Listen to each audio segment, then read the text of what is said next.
ಏನಾಯ್ತು ದೇವ್ರು ಬಂದಿತ್ತು.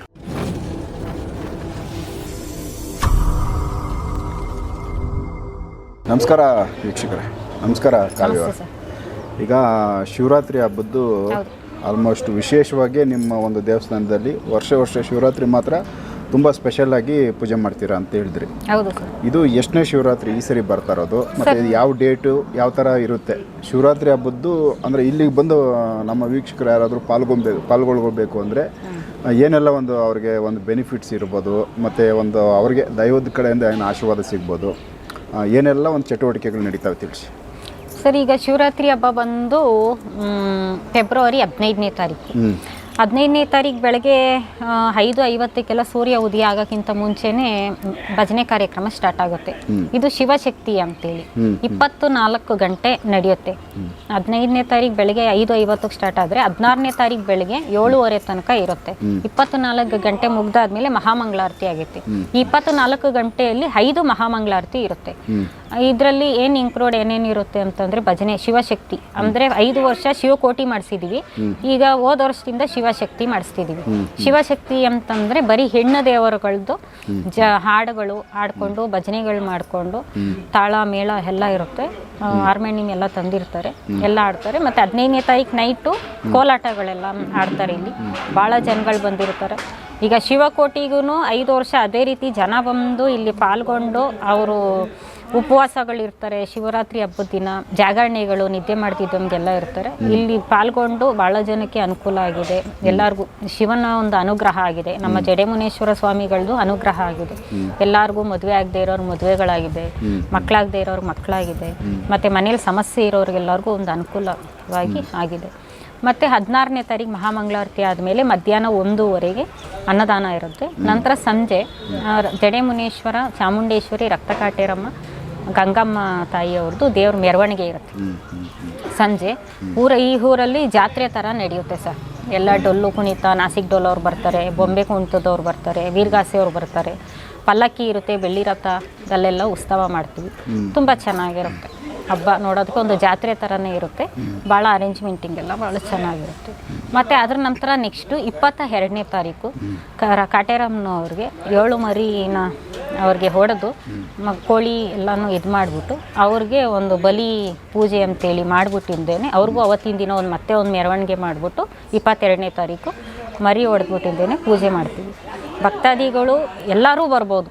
ದೇವರ ಪ್ರಸಾದ ಅವ್ರಿಗಿಲ್ಲ ಇವ್ರಿಗಿಲ್ಲ, ಅವ್ರು ಬರಬಾರ್ದು ಇವ್ರು ಬರಬಾರ್ದು ಅಂತ ಏನಿಲ್ಲ, ಪ್ರತಿಯೊಬ್ಬರು ಬರ್ಬೋದು. ಸರ್ವರಿಗೂ ಸುಸ್ವಾಗತ. ಅಂದಾಜಲ್ಲಿ ಈಗ ವರ್ಷ ರೆಗ್ಯುಲರ್ ಆಗಿ ಎಷ್ಟು ಜನ ಅವರೇಜ್ ಬರ್ತಾ ಇದ್ರು ಸರ್? ನಮ್ಮ ಇಡೀ ಊರು ಜನನೇ ಬರ್ತಾರೆ. ಮತ್ತೆ ಬೆಂಗಳೂರಿಂದ ನಮ್ಮ ಸ್ನೇಹಿತರುಗಳು ಬರ್ತಾರೆ, ನಮಗೆ ಗೊತ್ತಿರೋಂಥವ್ರು ಎಲ್ಲರೂ ಬರ್ತಾರೆ. ಎಲ್ಲರಿಗೂ ಹೇಳಿದ್ದೀವಿ. ಮತ್ತು ನಮ್ಮ ರಿಲೇಷನ್ಸ್ ಎಲ್ಲ ಬರ್ತಾರೆ, ಬೇರೆ ಊರುಗಳಲ್ಲಿರೋರು. ಈ ಊರಲ್ಲಿರೋದೆಲ್ಲ ನಮ್ಮ ರಿಲೇಷನ್ಸೇ, ಎಲ್ಲರೂ ನಮ್ಮ ರಿಲೇಷನ್ಗಳು ಬರ್ತಾರೆ. ಇಲ್ಲಿ ಯಾವುದೇ ಕಾರಣಕ್ಕೂ ಜಾತಿ ಭೇದ ಭಾವ ಯಾವುದೂ ಇಲ್ಲ, ಎಲ್ಲರೂ ಬರ್ಬೋದು. ದೇವ್ರ ಕೃಪೆಗೆ ಎಲ್ಲರೂ ಪಾತ್ರರಾಗ್ಬೋದು. ಇದು ಒಂದು ದೇವಸ್ಥಾನ. ದೇವರಲ್ಲಿ ಯಾವ ರೀತಿ ಜಾತಿ ಭೇದ ಭಾವ ಇಲ್ವೋ ಹಂಗೆ ನಮ್ಮಲ್ಲೂ ಯಾವುದೂ ರೀತಿ ಇಲ್ಲ. ಇಲ್ಲಿ ನಮ್ಮಲ್ಲಿ ದೇವಸ್ಥಾನಕ್ಕೆ ಮುಸ್ಲಿಮ್ಸು ಬರ್ತಾರೆ, ಕ್ರಿಶ್ಚಿಯನ್ನು ಬರ್ತಾರೆ, ಎಲ್ಲ ಜನಾಂಗದವರು ಬರ್ತಾರೆ. ಹಾಗಾಗಿ ದೇವರು ಕೆಲಸ ಇರೋದು, ಇದು ದೇವರ ಹಬ್ಬ ಆಗಿರೋದ್ರಿಂದ ಪ್ರತಿಯೊಬ್ಬರೂ ಬರ್ಬೋದು ಸರ್. ಅಂದಾಜು ಎಷ್ಟು ಜನ ಈ ವರ್ಷ ಸೇರ್ಬೋದು ಸರ್? ಹೋದ ವರ್ಷನೂ ಒಂದು ಮ್ಯಾಕ್ಸಿಮಮ್ ಒಂದು 10,000 ಜನ ತನಕ ಬರ್ತಾಯಿದ್ರು. ಈ ವರ್ಷ ಸ್ವಲ್ಪ ಮೀಡಿಯಾದಲ್ಲಿ ಬಂದಿರೋದ್ರಿಂದ ಈ ವರ್ಷ ಇನ್ನಷ್ಟು ಜನ ಜಾಸ್ತಿ ಆಗ್ಬೋದು. ಯಾರಲ್ಲಿ ಬರಲಿ ಸರ್, ಎಷ್ಟೇ ಜನ ಬಂದ್ರೂ ನಾವು ಸಂಭಾಳಿಸ್ತೀವಿ. ಸೊ ಫುಲ್ಲು ಇಡೀ ರಾತ್ರಿ ಜಾಗರಣೆ ಇರುತ್ತೆ? ಹೌದು ಸರ್, ಇಡೀ ರಾತ್ರಿ.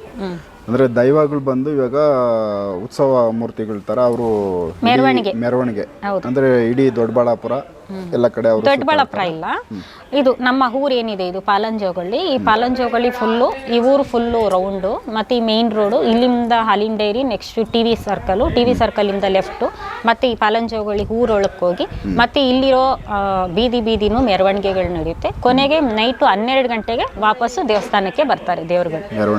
ಮೆರವಣಿಗೆ ದೇವರು ಪಲ್ಲಕ್ಕಿ ಉತ್ಸವ ಇರುತ್ತೆ, ಬೆಳ್ಳಿ ರಥ ಮೆರವಣಿಗೆ ಇರುತ್ತೆ, ಮತ್ತೆ ಹೆಗಲ್ ಸೇವೆ ಇರುತ್ತೆ. 2 ದೇವ್ರಿಗೆ ಕಾಟೇರಮ್ಮ ಕೊಡ್ಬೋದು ಸರ್, ಯಾರು ಬೇಕಾದರೂ ಬರ್ಬೋದು. ಅವರು ಪಲ್ಲಕ್ಕಿ ಉತ್ಸವಕ್ಕೂ ಬೆಳ್ಳಿ ರಥ ಉತ್ಸವಕ್ಕೆ ಈ ಬೊಂಬೆ ಕುಣಿತದವರು, ನಾಸಿಕ್ ಡೋಲವರು, ವೀರಗಾಸೆಯವರು ಇರ್ತಾರೆ. ಈ ಹೆಗಲ ಮೇಲೆ ಉತ್ಸವ ಮಾಡುವಂಥ ದೇವರುಗಳಿಗೆ ಬರೀ ಟಬಟೆ ಅವರು ಇರ್ತಾರೆ. ಯಾಕೆಂತಂದರೆ ಅವರು ಶಕ್ತಿ ದೇವರುಗಳು, ಅವ್ರು ಯಾವ ಕಡೆ ಅಂದರೆ ಆ ಕಡೆ ಹೋಗ್ತಾರೆ, ಯಾವ ಕಡೆ ಅಂದರೆ ಆ ಕಡೆ ಬರ್ತಾರೆ. ಸೊ ಹಂಗಾಗಿ ಅವ್ರು ಆ ಕಡೆ ಹೋಗ್ತಾರೆ.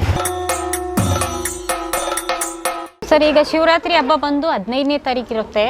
15ನೇ ತಾರೀಕು ಬೆಳಗ್ಗೆ 5:50ಕ್ಕೆ ಪೂಜೆ ಸ್ಟಾರ್ಟ್ ಆಗುತ್ತೆ. ಶಕ್ತಿ ಕೋಟಿ ನಾಮಾವಳಿ ಭಜಿಸ್ತಾರೆ. ಜಪಿಸ್ಬಿಟ್ಟು ದೇವ್ರದ್ದು ನಾಮಾವಳಿನ ಹಾಡ್ತಾ ಇರ್ತಾರೆ ಭಜನೆ ಮುಖಾಂತರ. ಜನಗಳೆಲ್ಲರೂ ಬರ್ತಾ ಇರ್ತಾರೆ. ಎಲ್ಲರೂ ಬರ್ಬೋದು. ಪೂಜೆ ಅಂತಂದರೆ 24 ಅವರ್ಸು ಪೂಜೆ ಇರುತ್ತೆ. 15ನೇ ತಾರೀಕಿಂದ 16ನೇ ತಾರೀಕು ಬೆಳಗ್ಗೆ ತನಕನೂ ಪೂಜೆ ಇರುತ್ತೆ. ಈ 24 ಗಂಟೆಯಲ್ಲಿ 5 ಮಹಾಮಂಗಳಾರತಿ ಇರುತ್ತೆ. ಭಾಳ ಚೆನ್ನಾಗಿರುತ್ತೆ. ಎಲ್ಲರೂ ಬರ್ಬೋದು, ಸರ್ವರು ಬರ್ಬೋದು. ಮತ್ತು 16ನೇ ತಾರೀಕು ಮಧ್ಯಾಹ್ನ 1:00ಗೆ ಅನ್ನ ಸಂತರ್ಪಣೆ ಇರುತ್ತೆ. ಮತ್ತು 16ನೇ ತಾರೀಕು ಸಂಜೆ ದೇವ್ರ ಮೆರವಣಿಗೆ ಇರುತ್ತೆ ಸರ್. 4 ದೇವ್ರ ಮೆರವಣಿಗೆ ಇರುತ್ತೆ. ನಂತರ 5 ದಿನ ಗ್ಯಾಪ್ ಬಿಟ್ಟು 22ನೇ ತಾರೀಕು ರಕ್ತ ಕಾಟೇರಮ್ಮನವ್ರಿಗೆ ಬಲಿ ಪೂಜೆ ಅಂತೇಳಿ ನಡೆಯುತ್ತೆ. ಬಲಿ ಕೊಟ್ಟು ಪೂಜೆ ಮಾಡ್ತೀವಿ, ಮರಿ ಎಲ್ಲ ಹೊಡೆದು. ಅವತ್ತಿನ ದಿನವೂ ಜಾತ್ರೆ ಥರನೇ ಇರುತ್ತೆ ಸರ್. ಸೊ ಇದು ವಿಶೇಷವಾದೊಂದು ಸೂಚನೆ. ಶಿವರಾತ್ರಿ ಸ್ಪೆಷಲ್ ನಿಮ್ಮ ಒಂದು ಜಾಗರಣೆ ಇರೋರೆಲ್ಲ ಬರ್ಬೋದು. ಎಷ್ಟು ವರ್ಷದಿಂದ ಸರ್ ಕಂಟಿನ್ಯೂ? ಸರ್, ಇದು ನಮ್ದು ದೇವಸ್ಥಾನ ಹಾಗೆ 11 ಇಯರ್ಸ್ ಆಯಿತು. ಫಸ್ಟ್ ಒಂದು 3 ವರ್ಷ ಬಂದು ನಾವು ಶನಿ ದೇವ್ರ ಕತೆ ಮಾಡಿಸ್ಬಿಟ್ಟು ಹಾಗೆ ಇದು ಮಾಡಿದ್ವಿ. ಮತ್ತೆ 4ನೇ ವರ್ಷದಿಂದ ನಾವು ಶಿವಕೋಟಿ ಭಜನೆ ಅಂತೇಳಿ ಮಾಡಿದ್ವಿ 5 ವರ್ಷ. 5 ವರ್ಷ ಶಿವಕೋಟಿ ಮುಗೀತು. ಇವಾಗ ನೆಕ್ಸ್ಟ್ ಇವಾಗ ಹೋದ ವರ್ಷದಿಂದ ಶಕ್ತಿ ಕೋಟಿ ಮಾಡ್ತಿದ್ದೀವಿ. ತುಂಬ ಚೆನ್ನಾಗಿರುತ್ತೆ. ದೇವ್ರದ್ದು ಹಾಡುಗಳು, ಈ ಮದನಪಲ್ಲಿ, ಕೋಲಾರ, ಮತ್ತೆ ವಿಕೋಟೆ, ಬಂಗಾರಪೇಟೆ, ಮದನಪಲ್ಲಿ ಈ ಕಡೆಯಿಂದ ಎಲ್ಲ ಜನ ಬರ್ತಾರೆ. ಅವರು ಬರೀ ದೇವ್ರಗಳದ್ದು ನಾಮಾವಳಿ ಆಡುವಂಥವ್ರೆ ಜನ ಬರ್ತಾರೆ. ನಾಮಾವಳಿ ಆಡ್ತಾ ಇರ್ತಾರೆ. ನೈಟ್ ಎಲ್ಲ ತುಂಬ ಚೆನ್ನಾಗಿರುತ್ತೆ. ಕೋಲಾಟಗಳಿರುತ್ತೆ, ತುಂಬ ಚೆನ್ನಾಗಿರುತ್ತೆ. ಸೊ ಇದೊಂದು ವಿಶೇಷವಾದ ವಿಚಾರ. ಯಾಕಂದರೆ ಪ್ರತಿ ವರ್ಷ ಶಿವರಾತ್ರಿ ಹಬ್ಬ ಈ ಒಂದು ದೇವಸ್ಥಾನದಲ್ಲಿ ಸ್ಪೆಷಲ್ಲಾಗಿ ಆಚರಣೆ ಮಾಡ್ತಾ ಬಂದಿದ್ದರು. ಅದೇ ಥರನೇ ಈ ವರ್ಷ ಕೂಡ ಅದ್ರ ಬಗ್ಗೆ ಒಂದಷ್ಟು ಮೊದಲನೇ ಇನ್ಫಾರ್ಮೇಷನ್ ಕೊಡ್ತಾ ಇದ್ದೀವಿ ಬಿಫೋರು. ಯಾಕಂದರೆ ಬಂದು ಪಾಲ್ಗೊಳ್ಬೇಕು. ಮತ್ತು ದೈವದ್ದು ಕೃಪೆ ತಗೊಳ್ಳೋರು ಅದು ಆಶೀರ್ವಾದ ಸಿಗುತ್ತೆ.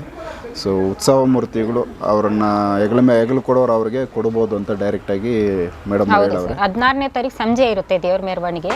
5 ಗಂಟೆಗೆಲ್ಲ ಸ್ಟಾರ್ಟ್ ಆಗುತ್ತೆ. ಬಂದು ದೇವ್ರನ್ನ ಹೊರ್ತೀವಿ ಅಂತೇಳಿ ಆಸೆ ಪಟ್ಟು ಬಂದು ಹೊರ್ಬೋದು.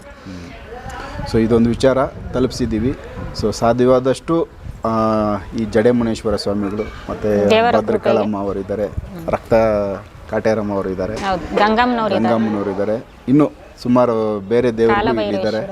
ಸೊ ಇವರ ಒಂದು ಆಶೀರ್ವಾದ ಕೃಪೆ ಎಲ್ಲರಿಗೂ ಸಿಗಲಿ. ಹಾಗಾಗಿ ಈ ಶಿವರಾತ್ರಿ ಹಬ್ಬ ತುಂಬ ಅದ್ಧೂರಿಯಾಗಿ ಎಲ್ಲರಿಗೂ ಒಳ್ಳೇದು ಮಾಡಿಕೊಡ್ಲಿ, ಚೆನ್ನಾಗಿ ಆಚರಣೆ ಆಗಬೇಕು. ಸೊ ಈ ದೇವಸ್ಥಾನಕ್ಕೆ ಸಂಬಂಧಪಟ್ಟಂತೆ ಇನ್ನೂ ಆಸೆ ಇದ್ದವರು ಇಲ್ಲಿ ಬಂದು ನಾವು ಪಾಲ್ಗೊಳ್ಬೇಕು ಅನ್ನೋರು ದಯವಿಟ್ಟು ಬಂದು ಈ ಒಂದು ಶಿವರಾತ್ರಿ ದಿನ ಭಾಗವಹಿಸಬೇಕು ಅಂತ ಕೇಳ್ಕೊತೀವಿ. ಹಾಗಾಗಿ ಈ ಒಂದು ವಿಚಾರ ನಿಮ್ಮ ಗಮನಕ್ಕೆ ತೊಗೊಂಬಂದಿದ್ದೀವಿ. ನೆಕ್ಸ್ಟ್ ಬೇರೆ ವಿಚಾರಗಳನ್ನ ನಾನು ಕಾವ್ಯವ್ರ ಜೊತೆ ಮಾತಾಡ್ತಾ ಹೋಗ್ತೀನಿ. ಎಪಿಸೋಡ್ ನೋಡ್ತಾ ಹೋಗಿ. ನಮಸ್ಕಾರ.